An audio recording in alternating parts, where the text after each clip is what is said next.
Now at 9, how Joplin kindergartens are trying to make enrollment easier than ever.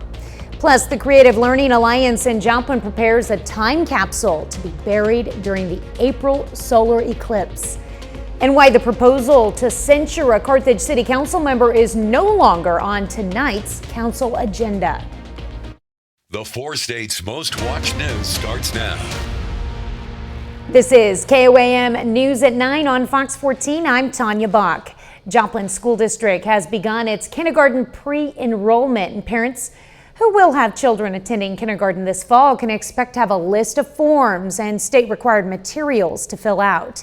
KOAM's Anthony Saviello went to Irving Elementary today to see how schools are making this process as easy as possible for parents. Irving Elementary is just one of 10 Joplin elementary schools getting ready for a new round of kindergartners this fall. It's that time of year again. We welcome our newest Eagles into the school district, and kindergarten enrollment is kicked off. It is live on our website, and that's joplinschools.org. And parents, we just ask you to go on there, and there's a pre-enrollment piece of that to enroll. And then you'll receive an email with further details that they can finish the enrollment process. For parents who are having to handle all this for the first time, Irving Elementary Secretary Darla Lee says there's nothing to stress about. Not to get stressed about it, that it's just simple, basic information, just the normal stuff that you already have, so no need to stress. We have a lot of time. We can get it all here and get them started on time. Handling hundreds of names every year can be overwhelming, but Darla says she has the full support of her peers and administrators. We couldn't ask for any better staff or administration here at Irving. Everyone works as a team, helps each other know what information is we still need or what the other person needs to help to finish each area. But yeah, I couldn't ask for anything any better. Despite being one of the busiest times of the year, Principal Adkins says that his focus is always on his students. Oh my goodness, there's lots of things going on this time of year, and I mean we're a couple months away from state testing, things like that, but we always want to just stay focused on welcoming our newest Eagles to the district. Reporting in Joplin, Anthony Saviello, KOAM News. And once parents complete the enrollment process, they will be able to set up an appointment for kindergarten screening that will take place from March 25th to April 5th. Well, Joplin Area Organization today made a donation to Camp Childress. The camp provides recreation services for young adults and teaches them leadership skills. Organization 100 Women Who Care today donated $3,900 to the camp. The restroom need here is great. For families to come out, the outhouses, etc., are just not enough, and yet here is a perfect place to spend in nature and getting to know each other and getting to know nature. And since it was formed in 2018, the organization has donated more than $60,000 to local charities. There will be a visible solar eclipse in April, and the Creative Learning Alliance is already preparing. Today, the Alliance packed a time capsule aiming to capture the current spirit of our region, the state of Missouri, and our country. That time capsule will then be buried during the Alliance's Solar Celebration Eclipse Festival. The kids decided they wanted to build it themselves, and they had some pretty lofty ideas about metal and marble, but what we finally narrowed down to was wood, because that's something we can all accomplish together. And since we're not going to bury it underground, we'll be able to manage it over the years and it won't deteriorate. Well, probably when we brought in our little mini time capsules, and we got to show everyone what we wanted to put in there. What'd you have? I had a whole bunch of pictures of technology and my phone in there. That means when you The capsule will remain buried until the next solar eclipse visible in the United States in 2044. Well, Chief Meteorologist Doug Hetty joins us with a first look at weather. Well, it turned out to be a nice Tuesday for us today. Temperatures fantastic as we went upper 50s to near 60 degrees during the afternoon, which is great. Started at 29, so a chilly start. 49 is our average high for this time of the year, and we have dropped back, most of us, mid to upper 40s. We'll drop back into the upper 30s a little bit later on tonight. Not as cold tonight. We have a southerly wind, which will keep our temperatures up just a little bit more, but clear skies, so not a whole bunch is going on here. In fact, the entire Central Plains, we are seeing clear skies. Through the night, sliding back, upper 30s, overnight low of 37 degrees, back to 50 by 10 a.m. We get into the 60s by the time we head into tomorrow. We do have chances for rain moving in late this week, also cooling down for the weekend. We're going to talk about that here in just a bit. Thanks, Doug. Well, a proposal to censure a Carthage City Council member apparently was not a topic at tonight's council meeting. You might recall this Carthage City Council meeting drew a packed house last month when the council considered censuring council member Tiffany Cossey. At that time, the council postponed taking action, saying the matter would be brought up at the next meeting, which is tonight. However, the issue was not on tonight's agenda. City Administrator Greg Dagnan tells us the council is working on a settlement in this issue. We contacted Cossey today. She tells us she is still waiting for more information herself. A Webb City, Missouri man pleads guilty to child sex crimes. Authorities say Delmer Hill sexually assaulted a minor over a period of years at his home. Today, he pled guilty to first-degree statutory sodomy and second-degree statutory sodomy. Hill will serve 10 years in prison for his crimes. Authorities in Wichita make an arrest in the theft of a bronze Jackie Robinson statue. The statue, stolen from a youth baseball park last month, was found burned and dismantled in a trash can at another nearby park. Wichita police had arrested Rick Alderate earlier this month for an unrelated charge. He was charged for the theft yesterday. Police say there was no evidence of a hate crime, but think the suspect intended to sell the metal for scrap. A reporter for a Kansas newspaper that police raided last year filed a federal lawsuit today against the paper's hometown and local officials, saying the raid caused her physical and mental health problems.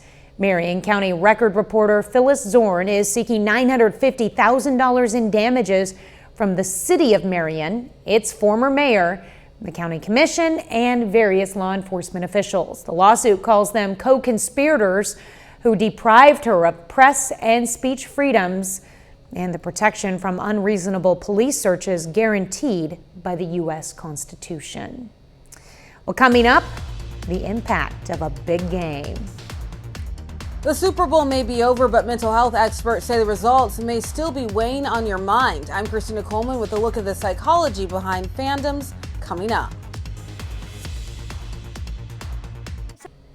While the nation has had some time to process the results of Super Bowl 58, some mental health professionals say you may not be alone if you're still upset about the San Francisco 49ers loss. Fox News correspondent Christina Coleman takes a look at the psychology behind being a sports fan and why the outcome of a game hits so deep for so many. Super Bowl 58 may be in the past, but Kansas City Chiefs fans are still feeling the rush from their team's win. I was very nervous and really sweaty, but I got so excited at the end. As supporters of the San Francisco 49ers are still trying to come to terms with defeat. So super sad and depressed. Yeah, I really wanted it. But no matter how you feel, I'm sad, I'm really heartbroken because it means a lot. Mental health experts say it's not unusual for people's moods to be affected by their favorite team's performance. People have a very complex kind of sense of their own sense of their identity. According to Edward Hurt, psychologist at Indiana University, we can form our identity around things like work, religion, and politics, but especially sports. A big part of our identity is the teams that we root for in our fanship. And so for many of us, it's the hometown team, it's the one we grew up with. Once we start seeing ourselves represented by a team, Hurt says the connection to the players and whether they win or lose becomes more personal. Many of us think as fans that also we do contribute, even though we're not out on the fields, our rooting for their team, our support and stuff is integral to their success. That emotional investment is why Hurt says super fans can feel super bummed when their team doesn't win and vice versa. By extrapolation, we believe that, maybe it is the case that when our team does well, we feel better about ourselves. Meanwhile, the party still continues for the Chiefs. Their Super Bowl victory parade is scheduled for Wednesday in Kansas City. Christina Coleman, Fox News. And don't forget, you can watch that on our KOAM YouTube channel. Well, a new survey out of the UK finds a majority of teens have reservations about having children. Many cited financial burdens, LGBTQ inclusion, and climate change as their reasons. Students also expressed the need for a new approach to sex education to make it more relevant, transparent, and inclusive. Well, Doug is next with a complete look at the forecast. And later, Frontenac High School welcomes back a familiar face as its new head football coach.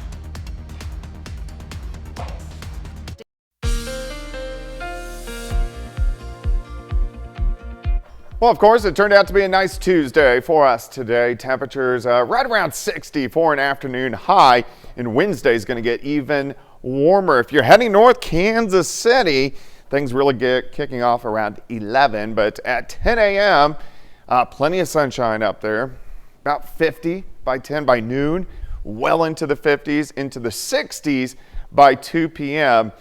So fairly warm. Years past, we've had some really cold parades, but this is our third one, which is pretty crazy. If you aren't heading up and if you want to watch it, we're streaming it live on the KOAM YouTube page. So you may check that out. I know I'm going to be watching. All right, snowfall yesterday, we had 3.5 inches. So that put us at 6.5 for the season. Last year, we also had 6.5, but we averaged 13. I forecasted 10 to 13. I don't think we're done yet. Late this month into early March, it gets a little bit more interesting. Well, let's go outside. Here's our Cornell Arts and Entertainment Complex Tower Cam, downtown Joplin. Looks good. Clear skies, 36 in Stockton, 49 in Neosho, 48 in Veneta. Chanute is sitting at 45 degrees. Here's 7th and Rangeline, 45. Southwesterly winds, 5 to 10. Visibility is looking pretty good. Kind of windy for us today, but it gets even windier as we go into the next couple days. Now, these southerly winds will keep our temperatures up a little bit. We dropped into the 20s last night.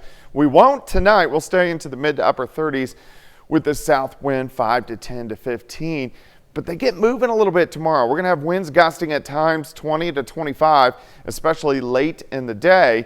As we get into tomorrow evening, we could have gusts near 30 miles per hour, so definitely windy. And then the winds switch around out of the northeast by the time we head into Thursday. Still kind of breezy, but not near as windy as what we're going to see tomorrow. Clear skies, not much going on outside for us. Clear skies across the entire Central Plains, a little wave across parts of Iowa. Here's our next little wave, which is going to quickly shoot out, and then our storm system right behind it that will start to affect us late Thursday and into Friday. Besides that, the rest of the week is looking pretty quiet. All right, southerly winds increase. Late tonight, overnight lows 35, 36, 37 degrees. As we go through the morning hours, we warm, upper 50s to near 60 by noon. Once we get into the afternoon, most of us 64, 65, 66 degrees. So it's going to be fairly warm on our Wednesday. Tomorrow night, we do get a few clouds in here. Winds switch around out of the northeast once we get into Thursday morning. So this is going to usher in a little bit cooler air. It's still going to be nice on Thursday. We're still going to go 55, 56, 57 degrees, but a little bit cooler than what we are going to see for us tomorrow. All right, 65 tomorrow. Don't forget, it's Valentine's Day. 57 on Thursday, 52 on Friday. I didn't mean to go backwards. We'll look at the rest of that 7-day in the second half hour. That's why I got 2 hits during the night. In case if I mess up the graphics, I can go back and fix And it. why not end on a look at the parade? I know. Yeah, I'm kind of excited about it. Like our streaming that we're going to have on our KOAM YouTube channel isn't just one shot. We have multiple camera angles that we're going to be taking, so it'll give you a unique look. Should be pretty cool. Awesome. All right, thanks, Doug. Yep. Well, coming up, good news for the Biden administration in its pursuit to allow Medicare to negotiate prescription drug prices.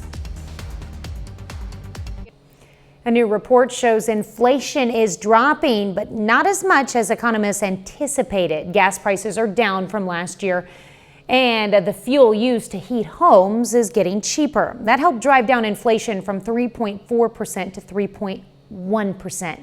Economists were expecting prices to sink further.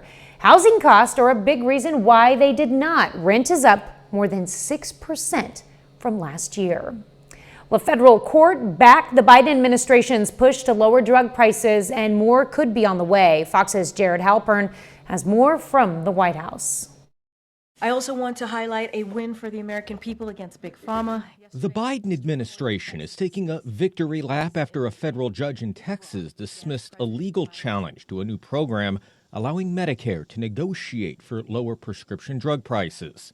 The lawsuit was brought by the Pharmaceutical Research and Manufacturers of America, which argued the program was unconstitutional. But the judge disagreed, marking another win for the White House as it moves to lower drug prices across the board. The bottom line is Americans shouldn't be forced to pay 2 to 3 times more for their prescription drugs than other developed nations. The ruling comes just days after a contentious congressional hearing with the heads of the biggest pharmaceutical companies.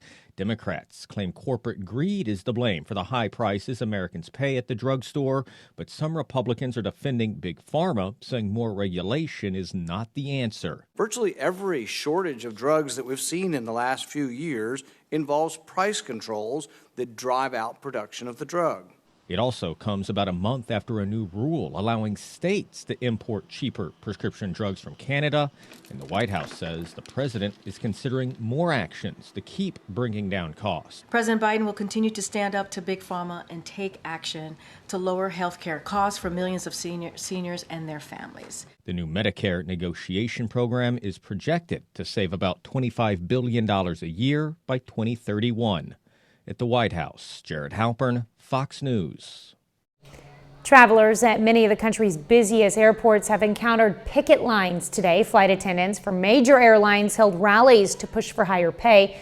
These flight attendants in Atlanta are among those protesting at 30 U.S. airports for their National Day of Action. Flight attendants say many have not had a raise in at least 5 years and should be compensated for all the hours they work before the plane doors close on flights.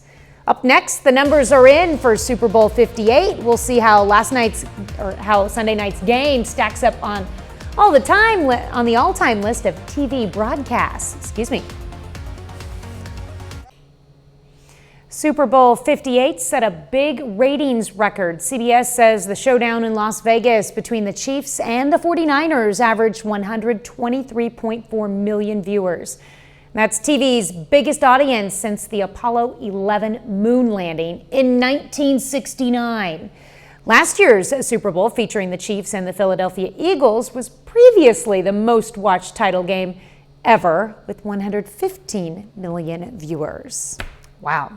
30 more minutes of news, weather, and sports is coming your way. How some local flower shops rose to the occasion for Valentine's Day. Plus, the Joplin Library hosts an event letting people make some special Valentine's Day cookies.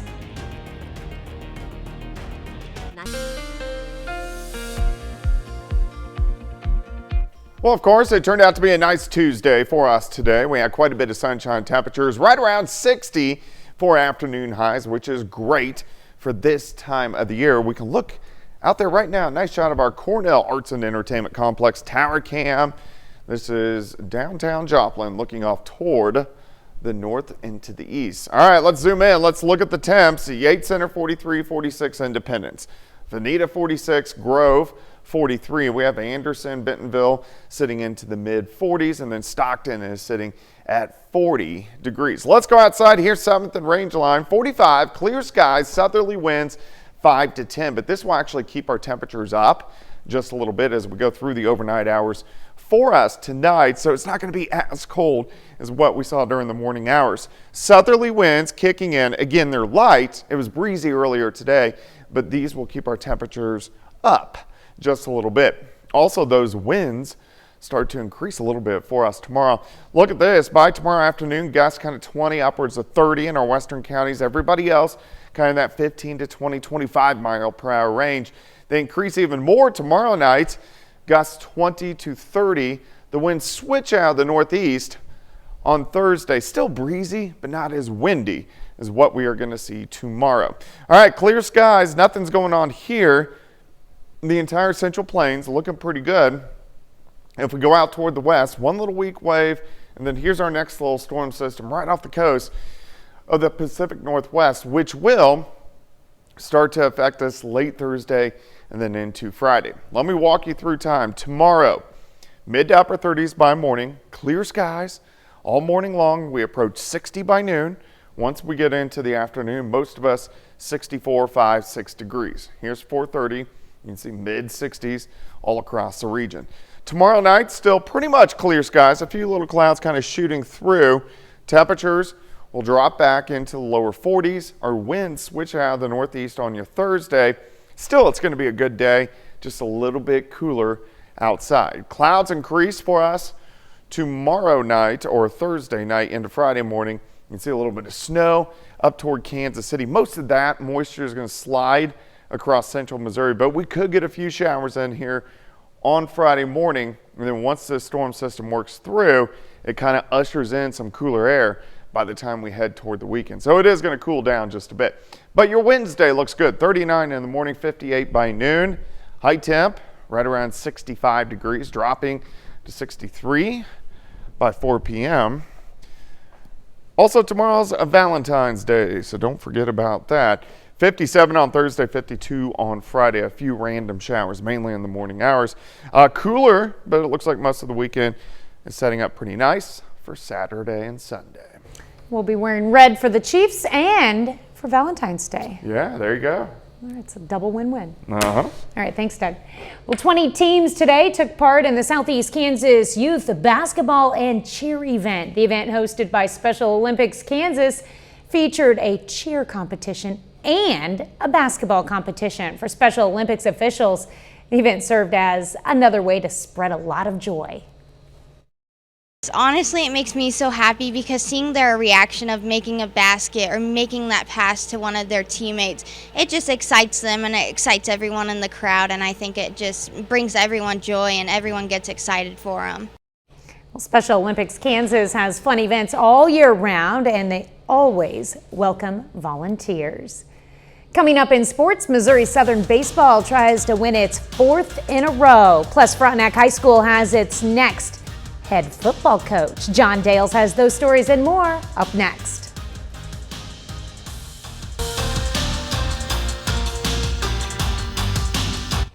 Two months ago, Pitt State football's new head coach, Tom Anthony, added Mark Smith to his coaching staff as the Gorillas' wide receiver coach and passing game coordinator.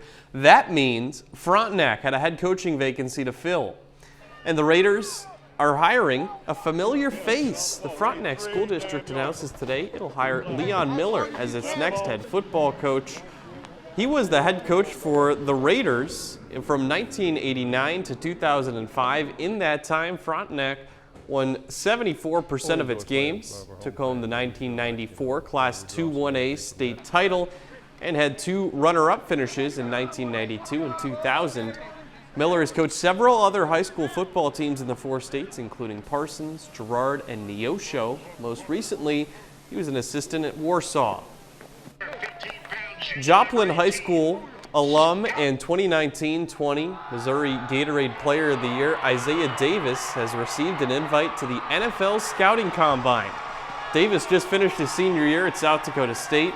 He helped the Jackrabbits to a 2nd consecutive FCS National Championship. He rushed for over 4,500 yards in his collegiate career to go with 50 touchdowns.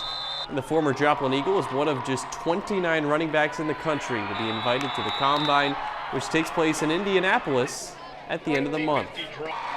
Missouri Southern baseball continues at the long homestand this afternoon. The Lions went 3-0 against Ouachita Baptist over the weekend, including today.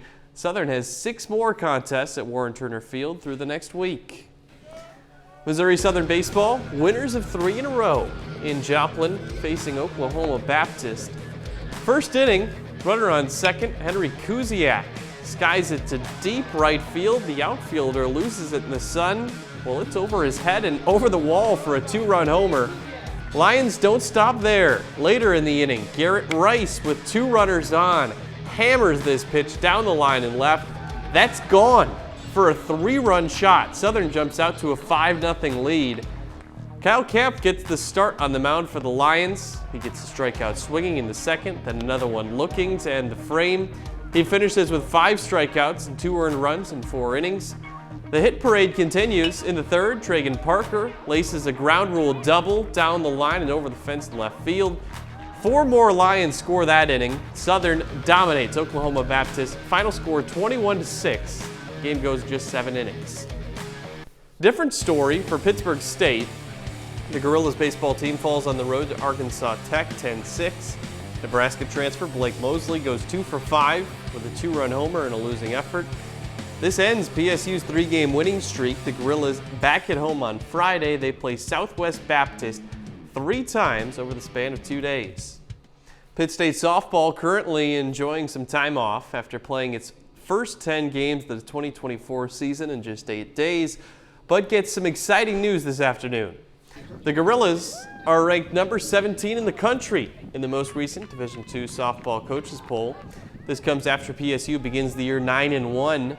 That includes wins over preseason number 22 Oklahoma Baptist and Oklahoma Christian, who's currently ranked 22nd. The Gorillas next play in the Washburn Invitational, which begins next Friday. Their home opener is on Wednesday the 28th. That's a look at sports. Back with more news after this. Today is Mardi Gras, the day before many Christian denominations begin the season of Lent. A local nursing home is celebrating with the help of furry friends. KOAM's Amber Jenkins has more. Residents at St. Luke's Assisted Living Facility in Carthage enjoy activities such as bingo and socializing. But on this Fat Tuesday, things are more festive. You are just beautiful. We do lots of fun things here at St. Luke's. The calendar is full every month and we want to keep them tired, happy and tired. Cassie comes up with the best ideas. We are having Remy's Dog Academy from Joplin come. They are several dogs dressed up in costumes, and we're going to parade around the facility to make the residents smile today for Mardi Gras. Instead of a band and floats, it's cute furry friends passing out licks and beads. And that's mainly what we bring here is the dogs, but we've had many requests to have a few snakes, and I just happen to own 2. Remy's Canine Academy brings trained dogs to visit the residents, along with a snake. But this is the first time the dogs participated in the Mardi Gras celebration. The ones who will point out and go, oh, I had a dog just like that, and you just bring them right over and the dogs just connect with them, and it makes them happy all day long. Reporting in Carthage, Amber Jenkins, KOAM News. And this is the first year that St. Luke's has celebrated Mardi Gras this way. And by the way, Lent ends with Easter, which falls a little earlier this year, March 31st. Well, coming up, how couples are rewriting the rule book and making Valentine's Day celebrations a little less traditional. Love will be in the air tomorrow as millions of Americans celebrate Valentine's Day, but some are rewriting the rule book for dating and relationships. Fox News correspondent Nate Foy has more from New York. Love it or hate it, Valentine's Day is here. Everybody wants connection. Everyone wants to find love. And how people are choosing to celebrate is veering from tradition, starting with younger generations who are tired of swiping, instead engaging in intentional dating and rewriting the rule book. People are letting go of being outcome oriented. People would go out there with the intention of marriage and life partnership and all of that. Now I'm seeing that people are just concerned with the moment. Also flipping the script, older Americans. 30% of those aged 50 and older are single, according to Pew Research. And many are getting back out there. There's the Golden Bachelor effect that's happening, where now it's sexy and trendy to be dating after 50. If you're unattached, experts urge you to just get out there, especially younger generations. Expect the unexpected, but don't expect anything if you don't get out the door. Data from event ticketing site Eventbrite shows an 85% surge in group events. People are expanding beyond just romantic love and getting together with friends, with the possibility of meeting other singles. And experts say it's a good strategy. You might be talking to someone and a single person is watching your energy and then they come up to you. That happens a lot. Your chances will go up if you put yourself in situations where other singles are hanging out. Even those who are coupled up are shifting gears,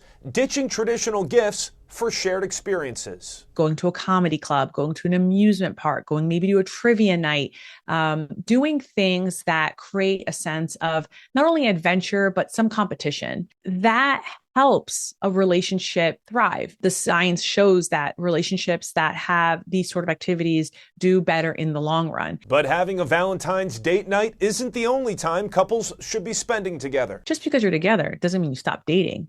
You have to date forever. Cupid's arrow not striking everybody. 47% of adults say they don't plan to celebrate Valentine's Day this year, according to Wallet Hub. In New York, Nate Foy, Fox News. All right, that's our time for tonight. Thanks for joining us. We're going to leave you with video of a lemur enjoying some Valentine's Day treats at the Idaho Zoo. Have a great night and an even better tomorrow.